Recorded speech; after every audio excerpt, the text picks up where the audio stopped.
Hey guys, do you know how to make healthy oxalis like this and how to propagate? If you don't, then this video is for you.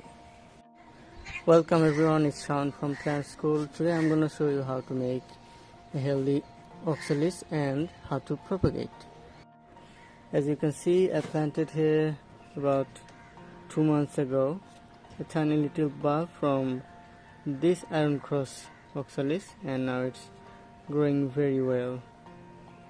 Now let's propagate this one.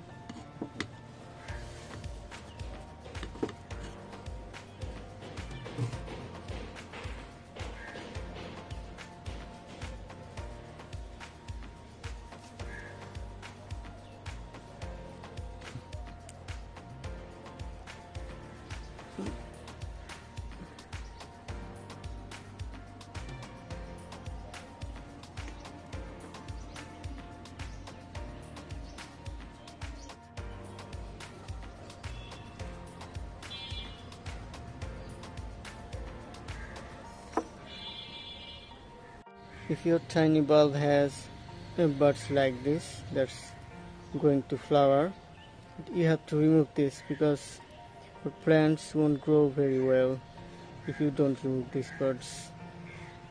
Now we need a pot and soil mix. Make sure your pot has a hole so that after watering extra water can drain out. Otherwise your plants will die. And about soil mix, I used here broken bricks, stones, sand and organic compost. Now it's time to plant your oxalis.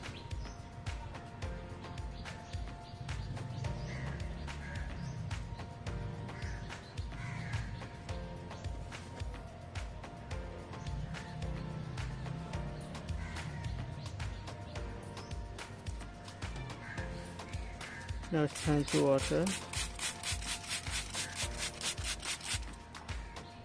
Now keep your oxalis where it can get 1 hour, maximum 1 hour of direct sunlight, not too much. They don't like too much heat and sunlight. As you can see, I placed this oxalis where it was getting 5 to 6 hours of direct sunlight and its leaves are dying, getting yellowish. And this oxalis were getting 1 hour of direct sunlight and it's pretty much healthy. Don't let them dry too much, they love moisture. You can spray water regularly so that leaves can stay healthy. That's all for today. Thanks for watching and don't forget to subscribe my channel.